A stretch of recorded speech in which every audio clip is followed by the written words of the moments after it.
Got it. Hey. Hey, of course. Of course.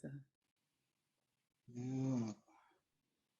Light this candle again. She seems to want to keep me occupied. So, sure that we've got a light in the darkness. Huh? yeah, Be sure that we absolutely. keep on returning to lighting the light. Yeah. Mm. So she's always telling me this, and it's something that funny enough happens with all the candles that I have.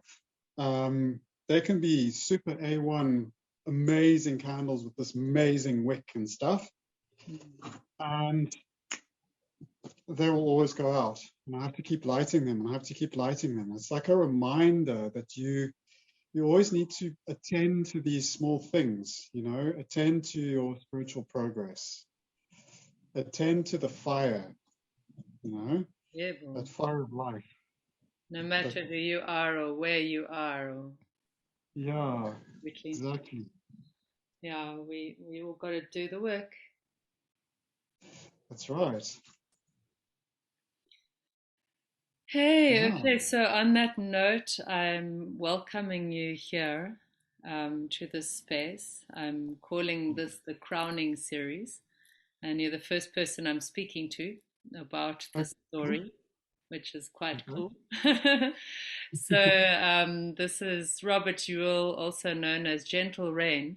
Have you got any other names that you'd like? Yeah. So I'm also called Mvula, which is it's the that little rain, the small rain. So it's a direct translation of the gentle rain.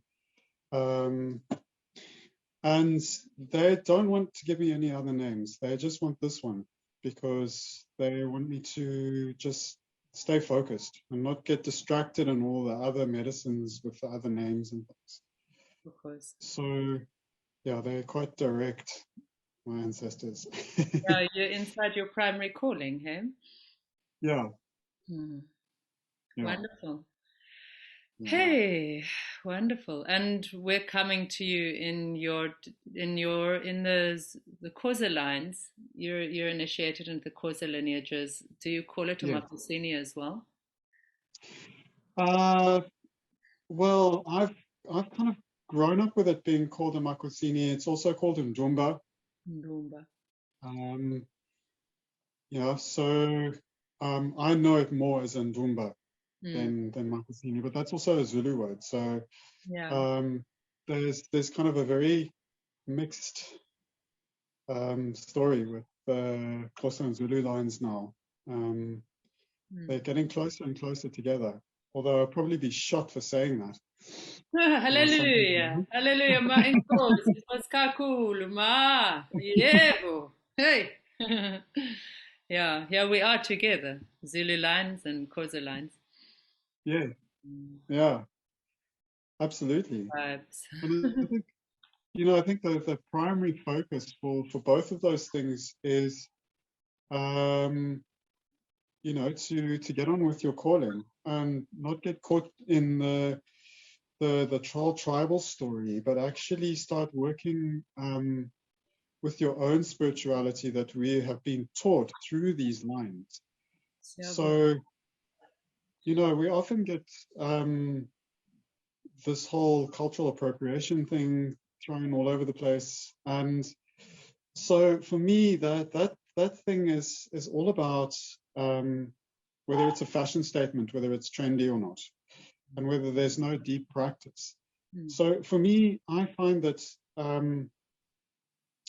this line that I've been initiated into has an amazing ability to teach you about the little things, like just watching the forest, watching how the forest grows and what goes on in the forest, Mm. even when the lights go out. Mm.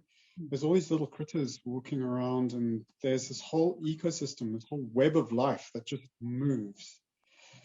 And one of the ceremonies that I was introduced to was looking at the light of the trees. So you go into the um, into the forest at dusk, and there's a whole ceremony around that, and you choose your particular tree, which you've dreamt, and then you go and offer that father tree or mother tree some offerings, and then you see the light of the tree, that beautiful gateway, that intelligence, the whole mycelial network working, and all of these sparks shooting all over the place. And then you see the guardian, and it's absolutely amazing, because this is one of the core focuses of this tradition, and that is this earth-based,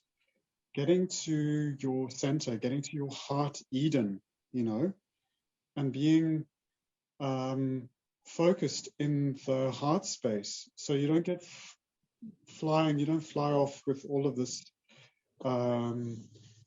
other stuff that's going on. You focus on your heart space. You are one of many in the forest, but you're all part of the forest. When we go to the water, we're told that the big ancestors come to us and they say, hey, we are all one. We're all the same. We're all this soup, this primordial soup.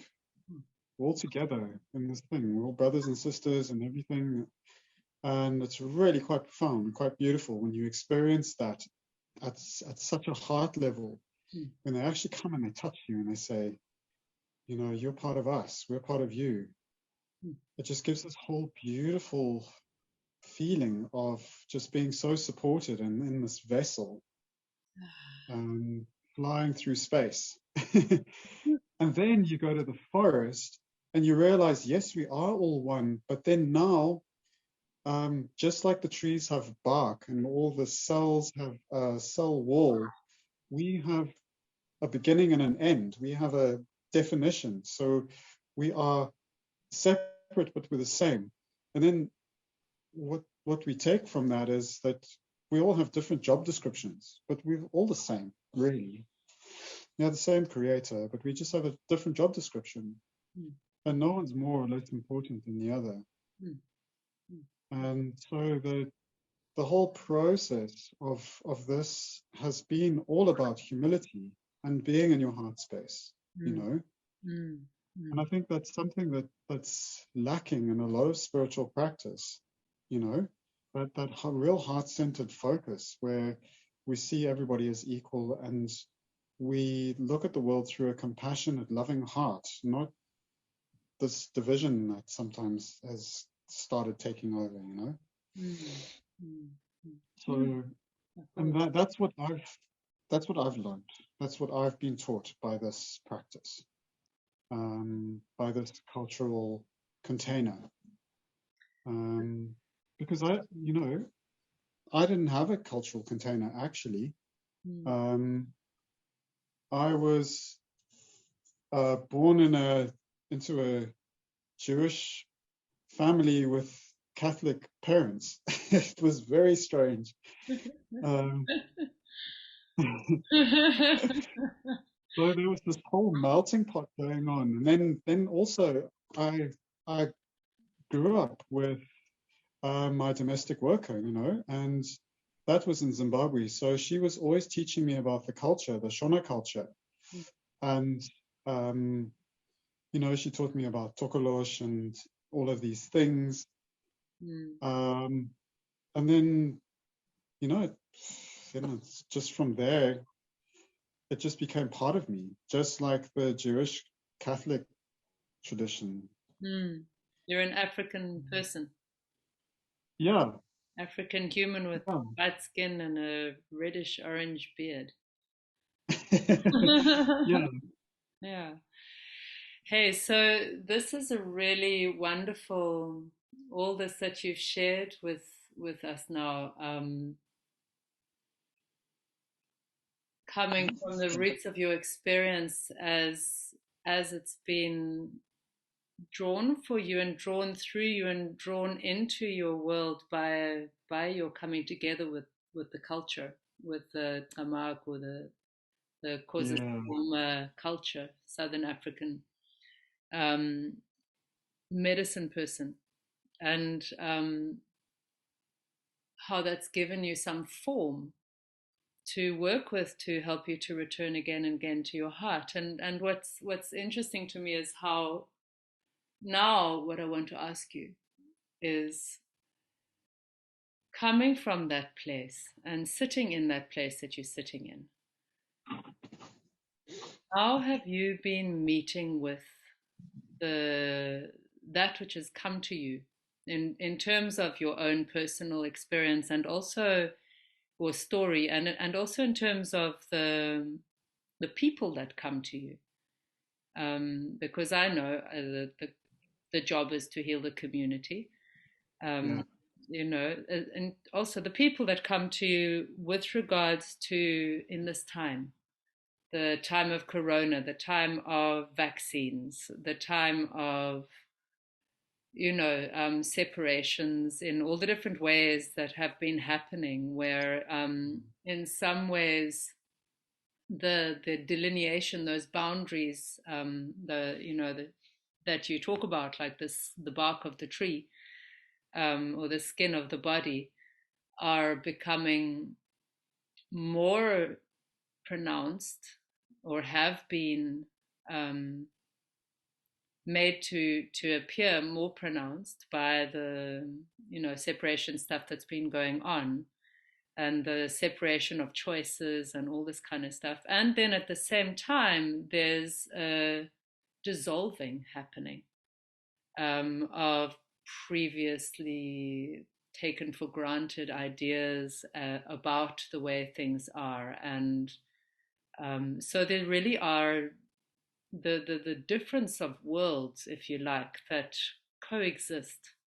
The difference between the big tall tree and the clover, and the deer that's passing through, are so distinct now. Um, mm, so I'm interested in that, and I'm interested in it from a kind of storytelling weave, words are medicine mhm, point of view. And I'm mhm, also interested in it from a kind of, the word that comes to me is diagnostic, medical, scientific, observational point of view. Um, yeah, so I'm interested in what you come back with now. yeah. So I've been working a lot with people who are um, feeling quite disenfranchised. They are feeling like they don't belong.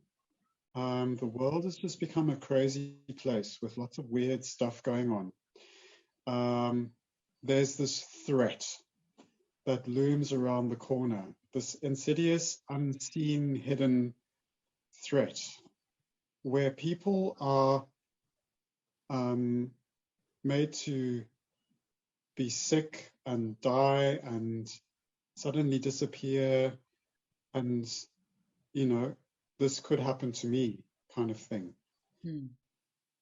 So I've been working mostly with the fear. Um, so people come to me with all of this stuff, all of this heavy baggage, like, um, they start talking about the Illuminati, and they start talking about the vaccines controlling us and microchips and, um, you name it. Even the lockdown was a huge story for a lot of people. And at first, people didn't reach out. They held on to it and held on and sat with whatever was going on for them. Um, and I remember I met one lady in the street, and I asked her how she was, and she just started shaking. She was so angry because it was like lockdown. We weren't supposed to be talking even. It was like, you Hmm. know. We were supposed to be going to the shops to do shopping. Anyway, so she was so visibly distraught, and I realized that this empowering is so powerful for people because they allowed it to control them. They allowed themselves to be what they felt to be violated. Um, so there was a sense of this victimhood where people felt like they didn't have a choice, where they didn't accept and they couldn't accept what was happening to them because it was an affront to their personal freedom. And so my response to that whole thing was that, of course, we have been constrained. There's a lot of stuff, for sure. I went a bit crazy here. Fortunately, I've got um, a bit of a yard, so I was able to go outside and stretch my legs and things. But the way I got through it and the way I helped a lot of people through was by just letting them express what was going on. Just let the pressure cooker kind of release a little bit of steam, just so that they can be heard. And I think that the disenfranchising was a big thing, was that people just don't feel heard. They didn't feel like they had a choice. They didn't feel like they had a voice even. And their voice meant nothing. So when they were locked up like prisoners, you know, it was like they were locked up as prisoners, as the voiceless, as the people who didn't have any say in what was happening. And for the most part, sure, we didn't have a say because it was a global pandemic. They weren't sure what was going on. They weren't sure how this was going to work. So, there was a whole scenario thing that the government worked out and they implemented it. Whether they did it right or wrong is not for me to say. I'm not an expert in global medicine or anything by any stretch, But I would like to believe that most people do the best they can with what they have. And that includes the people who have the responsibility of making these calls, making these decisions. Whether they are effective and corrupt and all of those kinds of things, that's a whole nother story. But,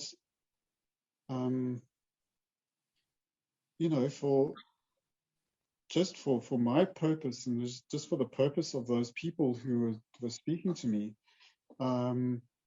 we didn't go there because it's something out of your control, something that you can't deal with. You can't change other people. You can't help other people if they don't want to be helped. But you can help yourself, and you can be happy with what you've got. You just have to go inward. You have to find your heart space, and you have to find that compassionate, loving heart space. And that's really difficult, That means that you've got to sit with all of those sensations and breathe this big, beautiful blue sky around those sensations and give it space and just ask it, what's going on? What are you telling me? Why are you claustrophobic? Why are you saying that I'm claustrophobic? What is it that you are trying to say to me? What is it that I need to do? How can I help you? And then with that compassionate view of yourself, then that gives you much more of a compassionate view of the world. And you're able to see that actually it's not that bad, Yeah. even the worst dire consequences can be mitigated like that. I mean, I heard a story about when the Chinese invaded uh, Nepal. Um, uh, no, what was it? Yeah. Anyway, the Mountain Kingdom. Forget its name. It's gone. Anyway, Tibet. Yeah. Sorry. No, that's good. Mountain Kingdom was the key there. Yeah. Mm, So when the Chinese invaded Tibet, and there were stories of the most horrific things happening to the monks. And one of the stories that came down from that experience was a group of monks and nuns who were treated to the most horrific, barbaric torture. mm, But they decided that this was just another part of samsara. This was just another part of the delusion. Because if you look at the Tibetan Book of the Dead, there is a part where you do experience the worst horrors in the world. And if you hold to the thought that this is an illusion, this is all a dream, um, you know, self-realization is my key, this is my goal, enlightenment is my goal. And if you hold to that, then you will be enlightened and you'll become a Buddha. So all of these nuns and monks apparently did this. And whether they achieved enlightenment, who knows? I mean, you know, but I'd like to think that at least one or two of them did mm. by holding to this. And it was such a story of amazing courage and amazing spiritual um, uh, Expression, in a way, expression is a hey, voicing. really good way. Mm, Yeah, absolutely beautiful. mm, Because they held to it, they held to their beliefs, they held to it, mm, mm, and they wouldn't let anything deviate. mm, And they knew that the only way through the pain and suffering that they were experiencing was inward in that compassionate heart, which is immortal and is um, expansionless. You know, it's just everywhere. It's bigger than we could possibly imagine. I've heard it being explained like if you take a sink of water and you drop some ink into it, mm, mm. okay,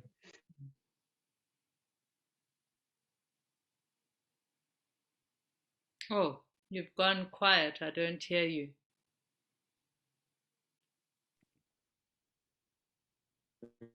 sorry, There we go. You're back. You drop a yeah, drop of ink into some water in a sink. okay, so if you drop some ink into the water, okay, it becomes very blue. But Yeah. if you take that same drop, the same drops that you would have dropped into the sink, and drop it into the ocean, it disappears. It's minute. And that is what happens when you bring your pain to um, the most fathomless part of you, which is your heart space. Mm, And you know, the forest is also boundless. The forest goes on forever. Eden is a place of amazing variety, and it was endless and boundless. You know, so we all have these mythic themes, and the trick is to look at the mythic theme and see what it's trying to teach us. Um, so my focus with all of these people was just to bring them in, bring them back to themselves. Forget about what's going on in the world for now, you know, mm, don't get involved. mm, Focus on how you can make your life better now, you know, because if you start focusing on what's going on in the outside world, then you start having problems with hypertension, your blood pressure goes through the roof, you know, um, heart problems, diabetes, psoriasis, all sorts of heat generated diseases. Toes. No. Yeah, Siabo. So it's not worth it. It's not worth Yeah. getting involved in all of it. I totally agree. I remember hearing a story from Mesoamerica. Um, I think from the Mexican culture about the time between worlds. They say that we're moving into the fifth world or the sixth world. I can't remember Yeah, which, yeah, and there's a time in between, and they say that during that time you must close all the shutters and close the doors and stay inside the house and don't look out, because if you look out you're going to go mad, because the dimensions are shifting and everything is shifting from those stories. And in those times, I suppose that quite possibly from the stories, it sounds like very literally translated to, like I would imagine in a sci-fi movie or something, where there's a full dimension shift going on and there's different timelines physically intersecting, and so it is a creation of, it could totally make a person go a bit nutty to look at it. And I certainly have been feeling it feels like it's receded a little bit, but even still now, the yeah, most important place to be is right here. yeah, And if I'm going to look out, I'm looking to the beauty. I'm looking to the yeah. beauty, and I'm not discounting any of the other stuff, but Mm, yes, looking to nature. And interesting things in my story of what I've been observing have been happening in, like, for example, I was out in the mountains singing the other day, and singing the Pyramid Rock, and the I was asked to extend the song to not only include all of the what we think of as nature, the natural kingdom and queendom, not only include humanity, but and the plants and the animals and the water and the stones and everything, but include the stones in the buildings and the cities, and the stones and the cement in the roads and the everything, because that, and what you're saying about Eden, the forest, it does extend through everything. yeah, This is more and more yeah, my experience in working through this time, how it really is one beingness that we are encountering, all of the different shades of it, and the shades are so much more distinct than they ever have been, perhaps in our memory anyway, in the memory of this form of humanity that we're in now currently. yeah. Yeah, yeah, Ah, beautiful. it's quite Yeah, profound. cool. It's interesting. Yeah. Yeah, it really is. Gives you, makes you think, makes you think that it's, you know, a lot of people, when I talk about nature and um, the forest and all of that. So the ideal is this beautiful place with waterfalls and beautiful big trees and rainforests and monkeys and spiders and little cockroaches and all of those guys. Mm. But in a lot of the jungles and stuff in the world now, there are ruins, there are buildings, there are people there. Um, Mm. you know, It's Joburg has funny been, how we romanticize the old ruins, yes, the new ones that are not yet ruins. We don't romanticize them so much, isn't it? Like, no, exactly, yeah. exactly.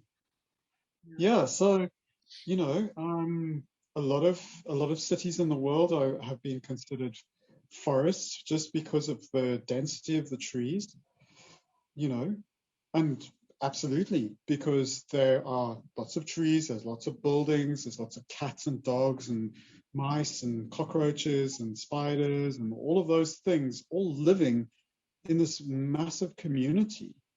And a lot of these critters have adapted to live in these environments now, Mm. because this is their reality, Mm.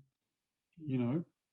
Yeah. So by saying that these Yeah. cities are bad and wrong and all of that kind of stuff, and insists we should be living in nature, what are you saying actually?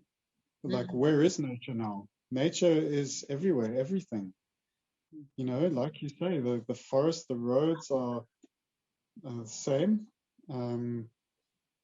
The bricks, um, the lime in the cement is coming from crustaceans anyway. Mm. You know, this is all Mother Earth that we've built around us. Yeah. We've got old forests that have been felled for us to Mm. make our roofs and nice furniture and beds and things. Mm. Mm. You know, they've still got a vibration. Yes. They're Yeah. still alive. Mm.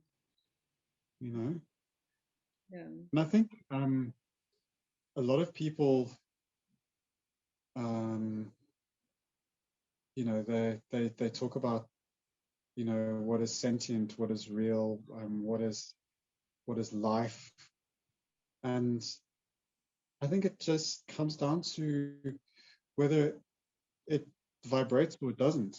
You know, if it vibrates, it's alive. If it doesn't, it's not. Yeah. And that means everything is alive. Everything. If it has a color, it's vibrating. If Exactly. it has physical form, it's vibrating. Yeah. Sure. Never mind the stuff we can't see. Yeah. Yeah. And that probably vibrates the other way. It's Yeah. probably a spectrum. It's like an anti-vibration. Yeah, just like those sounds that I mean, we know the human visible light spectrum is so limited compared to Mm. some other creatures, and same like with the sound. What we can hear is so limited compared to some other creatures. It's just you know it's a bit crazy to think that we know what's what is and what isn't, and you know Yeah. yeah. Yeah. So I want to change direction slightly now and Mhm. go into I'm interested in your observations when you have been both working with, because I know I've done work with you. I know that you're a fantastic surgeon of sorts. I don't want to put any kind of title on that. But I know that you're able to see in the field Yeah. and the biofield, the morphogenetic field of not only humans, of all sorts of things, of everything that is. When you look, you're Mm. able to see. And and I know that you're very good at it because we've worked together in that, and I love working with you. I'm interested in what you've observed in the human morphogenetic field as changing, both due to COVID and also due to the vaccine, because I'm interested in both. I've been doing some study in both, through people who've come to me. And sometimes I ask people if I can have dive in and have a look because I'm curious because as you've been talking about, and for me it feels like there's a bigger picture going down, and that everything is a design of nature, and there's nothing stopping the evolution that is happening. It feels like an evolution. This is why I'm also calling this the Yeah. crowning series, and I Mm. feel like the synchronicity of the name of corona, the crown, this whole sovereignty. What is a crown? It's worn by sovereigns, um, all the mythology, all of the stories, they point toward,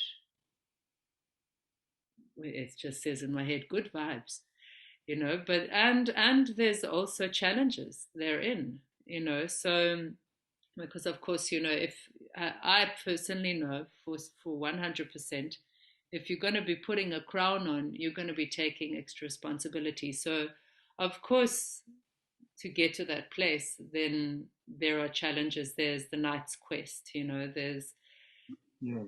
the obstacles Mm. to things. But from a kind of a surgeon's point of view, I'm really interested to hear if you noticed common changes, in the very many people that you've worked with who've had or previously had or have at the time had corona, and also people who have been vaccinated, if you've worked with some of them, like what are the common things that you're noticing, and then also, have you noticed pathways that are available to, I'm going to use the word sing because that's how I work, in order to co-create a deeper and more expanded and grounded harmony in that being, for that being. Mm. Mm. Yeah. Well, it's interesting, huh? Because my um, my view of the vaccine. So what I've noticed is that it doesn't actually alter your energy space that much. There is a change in the vibrational frequency. Mm. So you do have more energy sitting in the solar plexus, less in the heart and the lungs. Because what I've found with corona is that people who have had it, their lungs are shot. Mm. The energy of the lungs looks quite black, like emphysema, you know. So there's a lot of grief, there's a lot of separation, there's a lot of loss going on. And I think that's one of the key factors of the move that the virus is making. It's showing us the um, the things that we've lost, the separation that we've experienced, The ocean of and what tears. totally, Yeah. totally, man. And the interesting thing is that um, your nadis that cross your masculine and feminine. Sorry, my dogs. They agree too. Yes. Mm. Let's see if they'll stop. Some fighting going on in the nadis. So yeah, so the chaos that happens in the nadis is that there's usually a break. There's a break on the top of the lungs here, and it's so interesting. Every single person that I've seen who has got a broken set of nadis here somewhere near the lungs, I ask them, so, have you had COVID? And yep. Mm. So 9 times out of 10, it's due to the COVID virus. Mm. So interestingly enough, the vaccine doesn't do that. The vaccine does very, very little, actually. There is a little bit of a dampening here, the lower lungs. There's, for a lot of people, a stuffy nose, like, so a sense of feeling interfered with. But I think that's more the emotion and the energy around the subject of the vaccination, and not necessarily the vaccine itself. So there are energy changes, yes, but I don't think that from what I can see in the energy process, the vaccine doesn't shatter as badly, doesn't cause as much damage, and it's readily fixable. So it's not a long-term thing either. I mean, I think But both are. Have yeah, you said that what you've noticed, which I find interesting, is with the vaccine, then there's an intensification of energy in the solar plexus, yeah, right? So, yeah. have you noticed the rising of that? So, in the central channel, because what I've noticed is in the hemispheres between the brain, that brain hemisphere, the thing that joins the two sides, that fine membrane. Right. I've noticed holes in that in a vaccine person. And so, what I'm wondering is whether you've seen a rising, and then, of course, also it's all fixable, but whether you've noticed an impact on the will, which sits in the solar plexus. Following the mytho reality, I'm Mm, in awareness with. Um, have you noticed an impact on in any way the will and its ability to rise and connect with the highest will, and then also in that, have you noticed any shifting in the ancestral field and the mm, connection? The connection, mm. yeah. Yeah, so what often happens is there's either a big shift to the left or the right.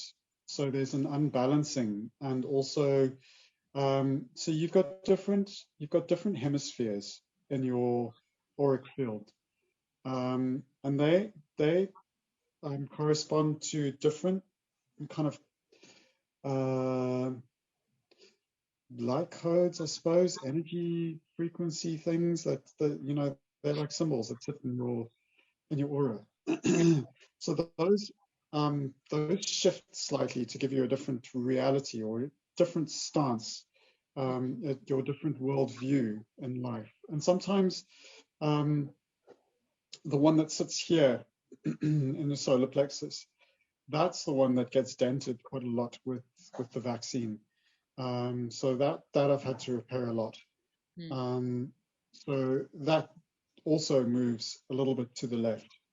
Mm. So you tend to become more victim thinking rather than balanced, where you are equal opportunity. And So you can rejoicing. give them at the same time. Mm. Yeah. So that kind of gets dented and moved to the left. The the perforation of the hemispheres is really interesting. I haven't seen that. I must look out for it. Mm. Um, but yes, there's also an interesting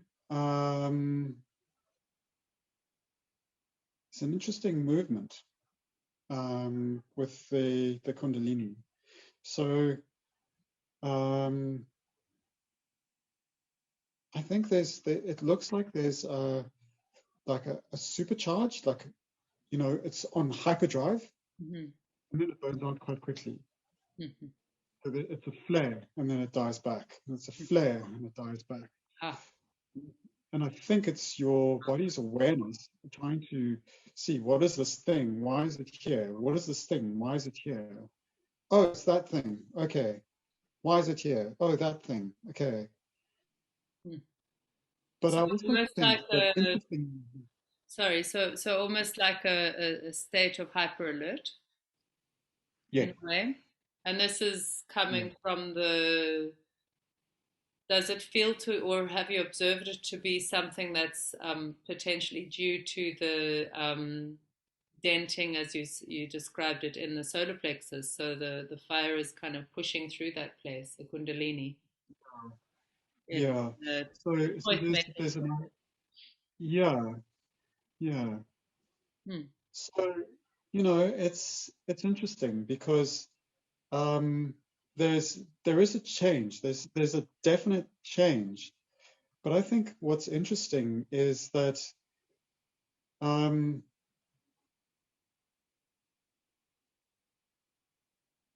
the vaccine contains a lot of the codes that are coming from the virus itself. There's a lot of that coding that comes with it. So um, I think that is also integrating, but without the rest of the stuff, without the rest of the integration code. So it's kind of looking at these codes and not being able to read them properly because it's like um, going through going through a book and deleting all the B's, C's, and A's. So You cool. know? Yeah, yeah. So kind of like the difference. I was listening to a conversation a few days ago about the difference between working with a full plant, like this was Yeah. particularly about iboga, Exactly. which has got the Exactly. spirit of the plant as a teacher fully intact, and the extract of the plant, ibogaine, for example, um, which has not got the, or even a full spectrum extract, but it's still an extract, and the spirit of the plant isn't as present. Yeah. So the wisdom teachings that come from the, you could even say from the connection with the above and the below that that plant has got with the, because you've got your above Mm. the father frequencies, if you like, below the mother frequencies, if you like, and then the being that exists in between is the child, right? And so that could be a plant Yeah. or an animal or whatever it is. Yeah. Yeah. Um, and that part is missing in an Mm. extract. So you're kind of saying you're noticing a similar thing with the vaccine. Yeah, I am. And so the way I work is I use plant spirits Mm, um, for for the medicine for the people. So a lot of these medicines that you see behind me are um, they're the whole plant or the bark or the essence, mm, um, the actual intelligence of the plant. yeah, And I use that and I just ask them, hey, so my practice is moving away from physically using plants. I've got all of these guys here that I'm finishing up, mm, and then I've got this whole other thing where um, I'm taking I'm taking the plant's spirits, infusing them in water, and then giving them to the patients mm, to to get the whole experience of the plant. mm, And I think in a way that that would be the ideal for the viruses. It's a little bit more dangerous though, because you've got the potential for this medicine to really make you sick and really kill you. When you're dealing with viruses, I mean, like you're not going to do this thing with Ebola, you know. yeah, Yeah, yeah, But having said that, you know, the what is the Ebola spirit trying to say to us? Actually, um, what is the virus, the coronavirus, actually saying with us? yeah, Because we've evolved alongside them. We're part of them. They're part of us. We've been mingled from the word go. A lot of our evolutionary process is due to viruses, mm, the viruses that we've picked up in Mother Nature. mhm, It's that symbiotic relationship that we've experienced with Mother Earth. So there's a very important process that needs to happen, and we need to get the full message so that our bodies can make sense of it, integrate it into our field, to our DNA, and then we evolve and our evolution can continue. So in a lot of ways, you know, the vaccine kind of short circuits that a bit, but you know, people have been getting it anyway. People have been getting corona anyway. So you get people who've had the vaccine and they get corona. So that fixes the problem with the vaccine act. Shows. Yeah, yeah, yeah. Hmm, yeah. You know. So yeah, look, I mean, when you start down the road of talking about the vaccine and all of that stuff, you get caught in the controversy of whether it's okay or not, or whether it's right or wrong, or the human rights abuse and all of that kind of stuff. Hmm, Um, I think we're in the age of vaccines. We're in the world of vaccines, and there's very little that we can do now to move away from that, because that is the way modern medicine has evolved. It has become vaccine heavy because that is a technology that they think works, and they're using it um, sometimes to benefit, you know, hmm. but sometimes it's not so hot. It doesn't work so well. Yeah. Um, Have a bit of a so circuit, as you said. And then yeah, at the same time, so part of my inquiry is how can we restore harmony, regardless of what. So you spoke about with COVID, what you notice the main thing. It's quite heavy on the body. I know that COVID is yeah, it's well, I mean, there's a few different manifestations of it that I've seen. It's not all the same. But certainly it breaks stuff. And this break that you noticed here in the nadis, like, and that can be repaired, and it takes some skill to do that, and knowing about it. And I suppose one can do that oneself if one has got some, even just a really good imagination, you know. Um, yeah. There's something else though that's really interesting. I don't know if you've noticed it. Sorry to cut you off. no, go. I've just remembered. Um, the early COVID, um, the early virus was creating this black cloud that people trailed behind them, and it was all of this stuff. So it was all the guilt and shame and all of the bad vibes that they've experienced in their life. It was like this big balloon that sat in the back here, and um, it was angrier. It was tormenting them. It was saying, "Hey, what are you doing? Why are you doing this to me? Da da da. Listen to me. What are you trying to say to me?" Angry, angry, just henpecking them all the time, you know. And that, I think, is what people experience first. It's this panic and this feeling of, oh my God, there's something behind me. So the terror, the fear, all of those past things, and then the depression and the grief when finally your energy system just overloads and breaks. Mm-hmm.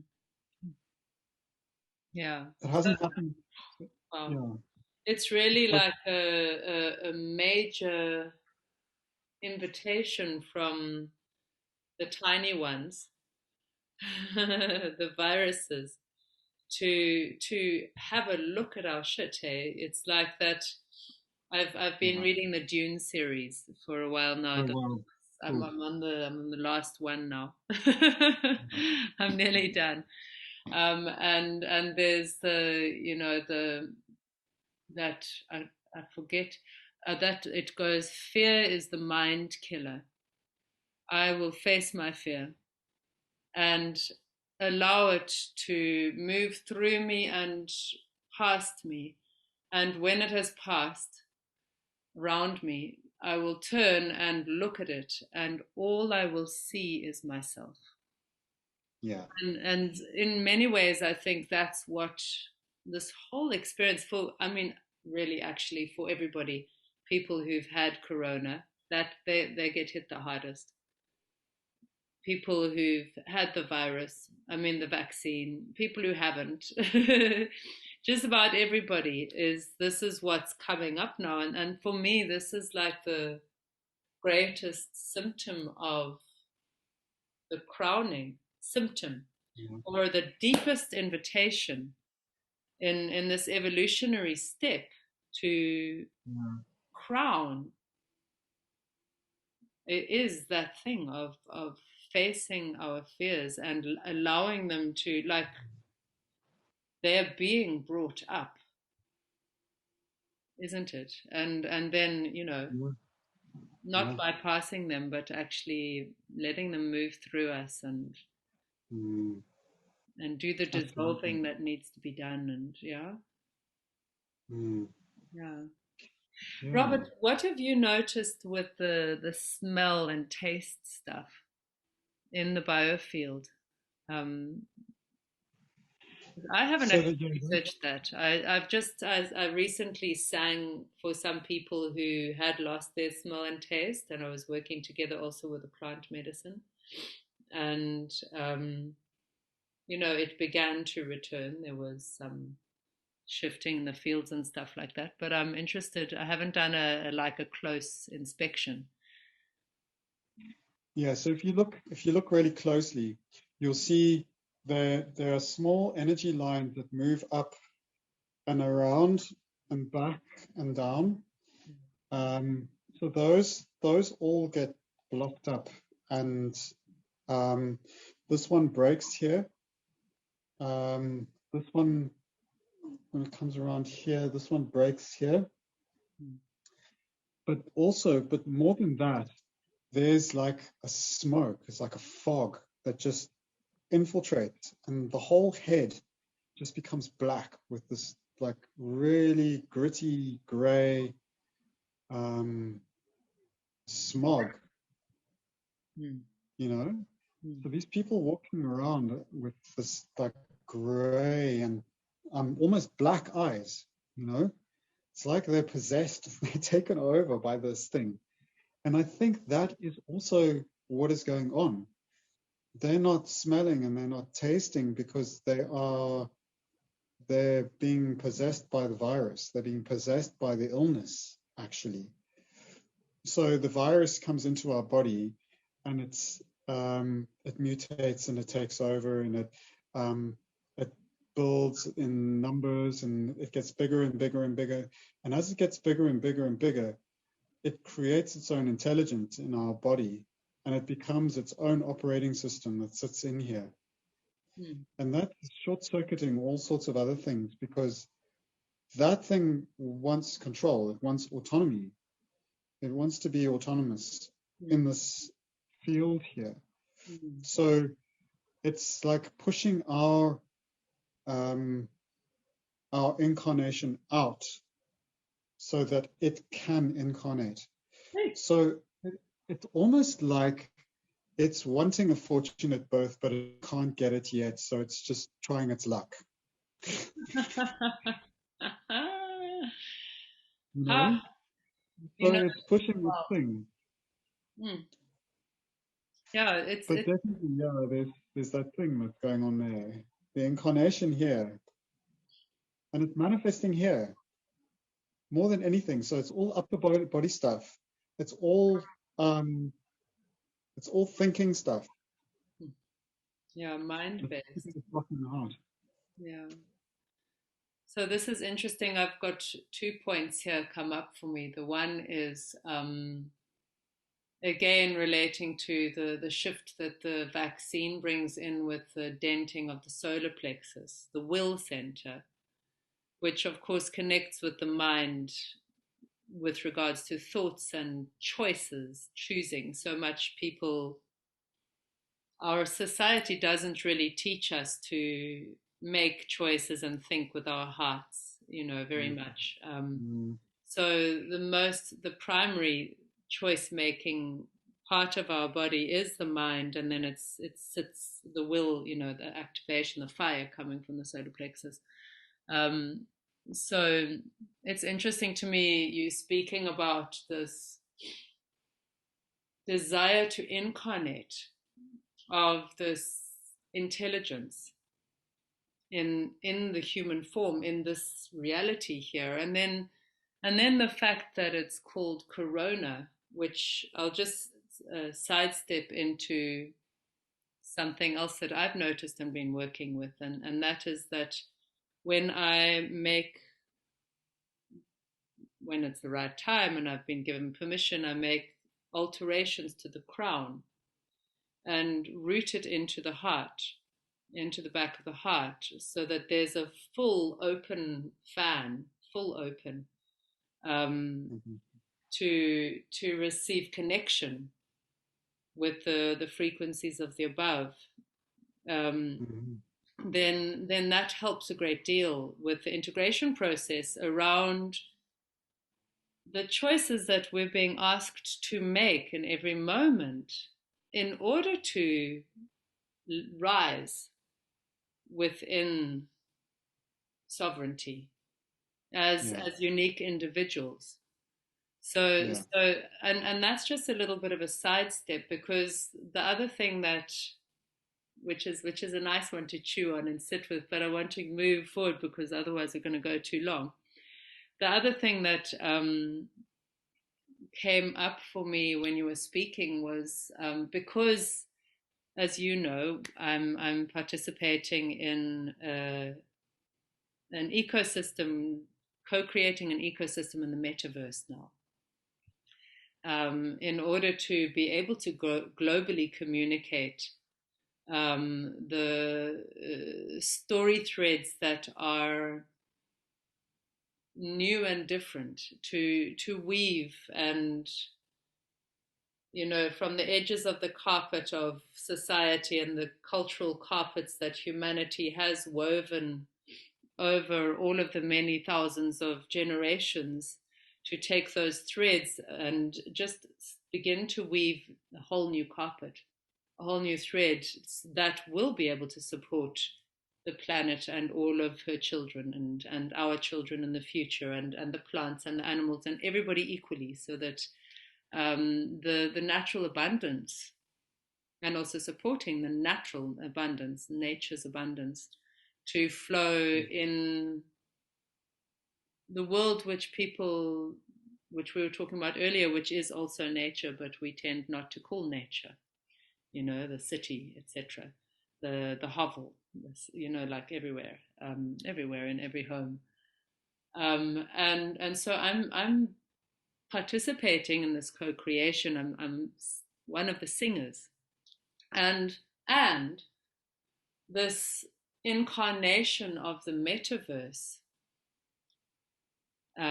which we see in the form of the internet, and which is allowing us to speak right now, and also we see it in the form of things like cryptocurrency, and like all these different global unification things. Mm.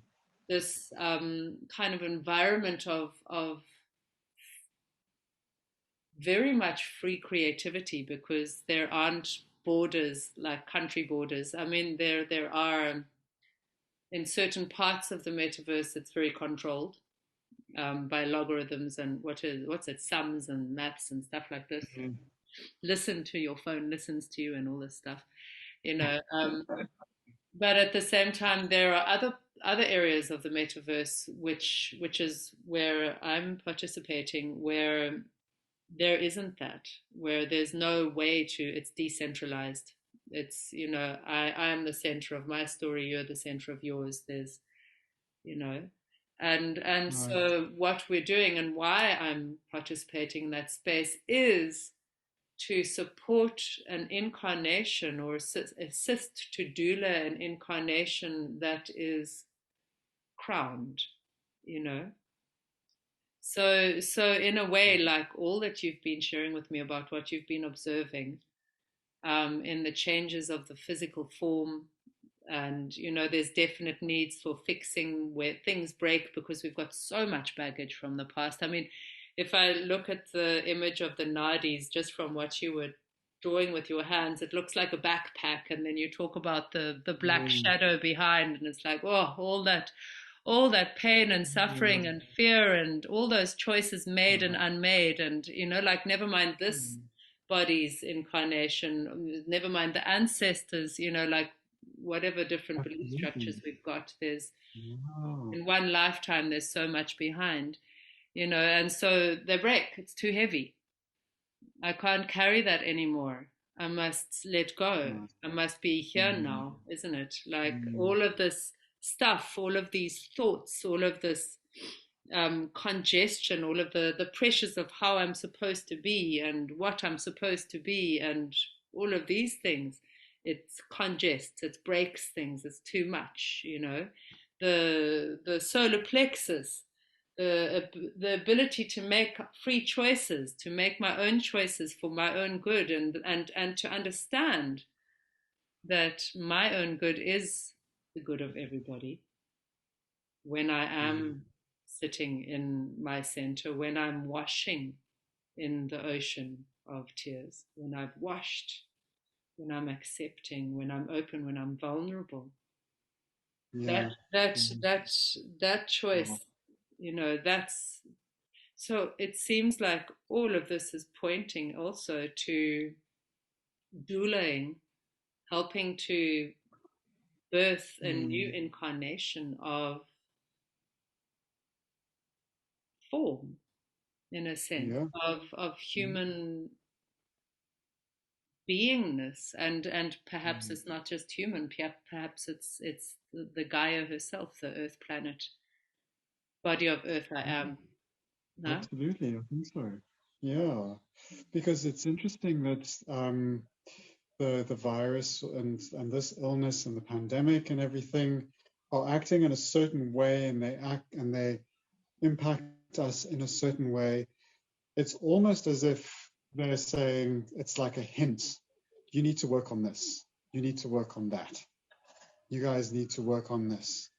You've got so much baggage, you're talking about the backpack breaking. I think that's fantastic. It's exactly it. Yeah, yeah, And I think they're saying, they're laughing and going, oh my God, can you really just sort it out? And I think um, what they're saying is that, sure, okay, you get sick, and it can be serious, and you know but learn the lesson that we are telling you. You learn the lesson, you'll be okay. yeah, Whatever that is. yeah. Um,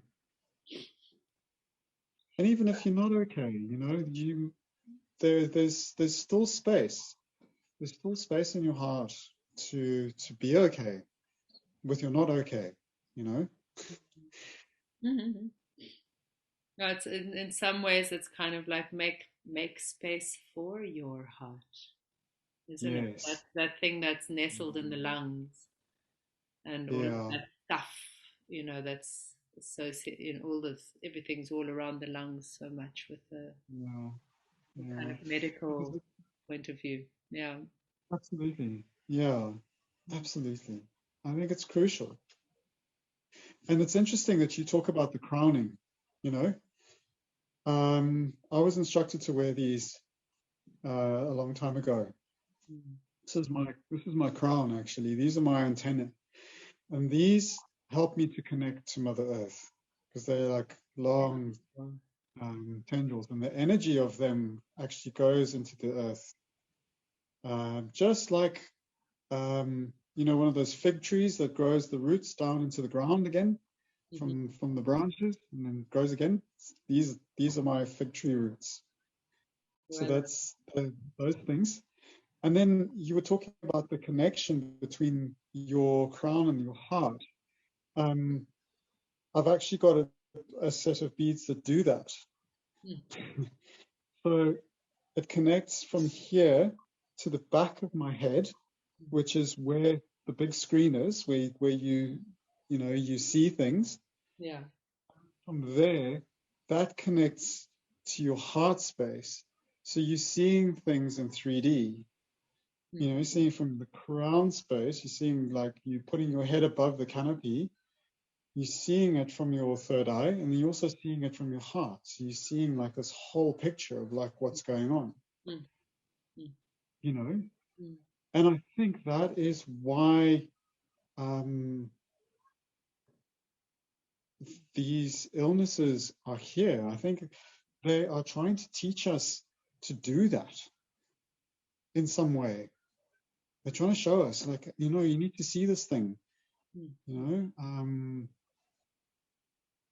illnesses of the eyes and the throat and the lungs, they're prevalent. Everyone seems to be coming down with like things, Yeah. sore throats, stuffy chests. It's all the grief of the loss, the grief of the separation. Yeah. Yeah. Closed voice. Yeah. Yes. Yeah, the loss of smell, of being interfered with. That's what all this is about. Yeah. Someone interfering with my stuff. So, okay, now we need to wrap it up because I think we've been going for about an hour, little more. Wow. I've got a question. And you can, if you need to take a moment to think, then do so. But if you were to give like something, an image to, or can you give us an image that, any person who may be receiving this transmission um, can use to assist and support their crowning process that will be helpful, whether they've had the virus, whether they've had a vaccine, whether they've had neither of the above, in opening and aligning in order to maintain a state of harmony in physical, emotional, mental. Yeah. I do actually, Simple, and yeah. it's very simple. Yeah. So I've noticed that a lot of people who ground and connect with Mother Earth, they tend to become quite heart-centered people and quite grounded and quite generous with their compassion. And that made me think of the trees, because that's exactly how the trees live, They're compassionate, they're generous, they give everything they have. If if their neighbor is sick, they'll send energy to their neighbor to make sure that they're okay. They share food all the time. So the mycelial network under the ground with the roots is bouncing energy backwards and forwards the whole time. And there's nutrients and all sorts of things. And the critters are all bringing in stuff, and everyone's sharing everything else. So in order for us to connect to Mother Earth, we need to get on our knees. Okay, so when you get on your knees, you can just get on your knees and nothing will happen. But if you get on your knees with intent, so you close your eyes and you swing your legs down, like you're swinging your legs through water, and you just touch base on this beautiful base part of Mother Earth. So it's like the inner core of her. So her inner essence, the real Earth, the real Mother Earth, that just sits below the surface. So you scratch below the surface and you'll see her. Okay, and once you connect with her, you're connecting with the seed, your seed. And this helps you then grow into this beautiful tree. So when you connect with your roots down into Mother Earth, she will then send vitality up through the center line into your heart space, and that will then expand outwards and upwards like a canopy of the tree. Yeah, and you just feel this blossoming and this growing out of all the branches and the leaves and the flowers and everything. And then you get all the bees and the squirrels nesting in there and all sorts of critters, you know. So you then become this community. It's a beautiful thing, you know. So, and they just keep generating the fact that you're a tree. Connect with Mother Earth and just put your roots in the ground, and then just work on this image of this blossoming. So Because sorry, finish your sentence. Oh yeah, no, I was going to start on another story. Sorry. Okay. We don't Yeah, have I time for just that. wanted to clarify because there's a mudra here, there's a movement, right? So you Yeah, get down on your knees, you close your eyes, and then you use your imagination to extend your legs as if they're straight and they're extending into the ground. And then your feet are sitting together with the seed that is you, that is the earth. Yeah, is yeah, that about right? yeah, And then from there, allow the earth energy and breathe and work together with your imagination to breathe and actuate, visualize, feel, smell, taste, touch, whatever you can, however deep you can go, right? This yeah, tree being growing, the earth energy growing up and feeding the whole body, feeding the whole heart, and then crowning into the yeah, canopy and the community and the people and the other trees and yeah, okay, yeah, yeah, yeah. yeah, And beautiful. that came from my forest ceremony where the trees were laughing at me because they kept saying, "Why are your roots not in the ground? How can you people walk around with no roots? Don't you feel sick? Aren't you going to die? Aren't you worried that you're going to die? No? Yeah. Put your roots in the ground." And they were laughing, laughing, laughing. So that, and I've been thinking about that for a long time. And working with this practice has fixed that, I think, and will fix that. Mm, mm, mm. Cool. Yours. Beautiful. Thank you. Thank you. Mm. What a Thank you. wonderful beginning. Yeah. What a wonderful opening Oh, and continuance. Ha. yeah. Thank Oh, you very cool. much. Yeah. You're more than welcome. Okay. Thank you. Thanks for taking the time to talk to me about these beautiful things. It's a great pleasure, and I look forward to further conversations for for everybody who's watching this. Robert, gentle rain. Say it in how does it go in the language? Your name? In Xhosa, it's Mvula. Mvula, Mvula, Mvula. Yeah. gentle rain. Robert Mm. Ewell. We're going to be chatting every month, so I'm really looking forward to continuing this conversation. And who knows what it's going to look like next time? Because as everything is changing these days, this crowning process really is clearing out all sorts of things and making the way for whatever we choose. So, how blessed are we? So, I'm very grateful. Thank you for your time this evening. Thank And you. I look forward to the next Mm. time. Namako. Ah, tomorrow. Yeah. Hey. Yeah. Tomorrow, huh? Take care. Look after yourselves.